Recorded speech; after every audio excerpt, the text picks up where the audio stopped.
කර පැමිණෙන්න.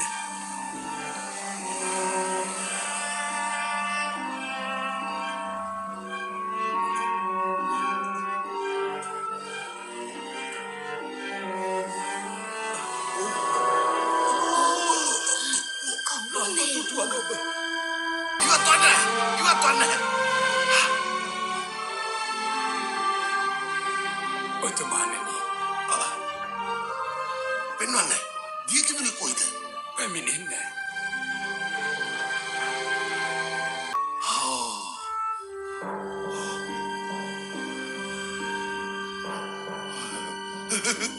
සැබෑම දීකිදුරිය. අදාගත නොහැකි.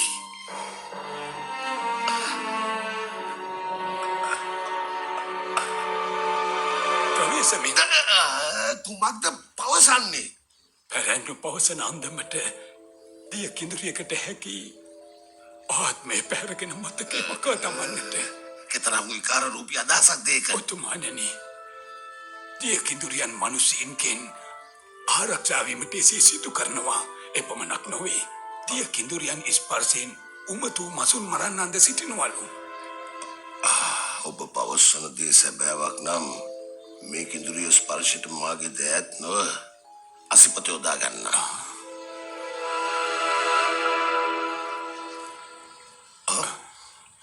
වැටුණාවත්ද? කෙසේ නමුත් අද මම ඔබ සැමට හොඳ සංග්‍රහයක් දෙනවා. සොංග උත්සවේ සූදානම් කරන්න. එහෙමයි. නව පාලකතුමන් කොයි මොහොතක හෝ පැමිණේවි.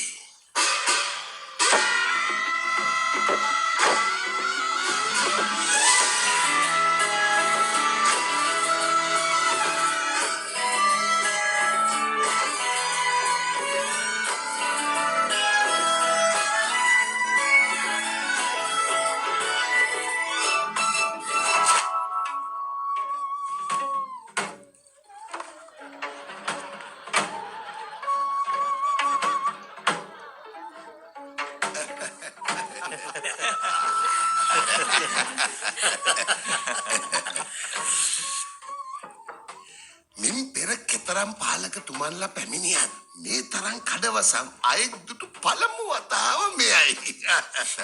නිසකවම එහෙමයි. මම සංගිව්කාන් සිප්හලේ සිටියදීත් දක්ෂතාවයන්ට වඩා මගේ පෙනුමටයි අවධානය ලැබුණේ. ඕ හැම අංශයකින්ම අන්‍යයන්ට වඩා උසස්. උසස් මෙවන් උත්තමයෙක් ඉක්මනින්ම තනිවීම කේදනීයයි. නමුත් සැකයක් නෑ ඔබතුමා මේ ගමේ කාන්තාවන්ගේ සිත් වශී කරයි. එනම් සත්‍යයි. පාලකතුමා පවසන්න. අසා තිබේද දිය කිඳුරියන් ගැන? කිඳුරියන්? එහෙමයි. දීවරයන් පවසනා ලෙසට කෙඳුරියන්ට ගොඩබිමේදී පාදම වෙනවලු. තරුණයෙක් සරණ පාවාගෙනත් තිබෙනවා. ඒව කතන්දර පමණයි. කිඳුරියන් ගැන ජනප්‍රවාද තිබුණද දුටුවැක් සිටීද? ඒ හැම මිත්‍යා විශ්වාසයෙන් ගොඩනැගුණු ප්‍රබන්ධ තමා. ඒකත් එහෙමද? ඉතින් පාලකතුමා පැමිණීමේ ප්‍රීතිය වෙනුවෙන් මම ඔබ සැම පුදුමයට පත් කරවන දර්ශනයක් සූදානම් කළා.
චිනිශීහුවක් අධිරාජ්‍යගේ සෝන්ගේ සදා නොනෙමෙන පහනක් දැල් වෙනවා.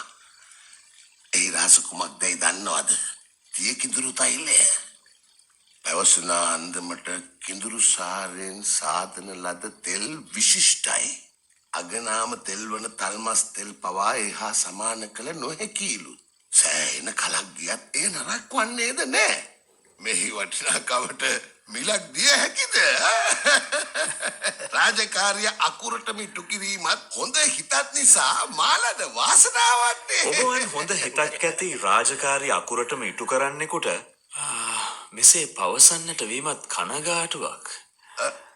ඔබතුමා පවසන්නේ කුමක්ද?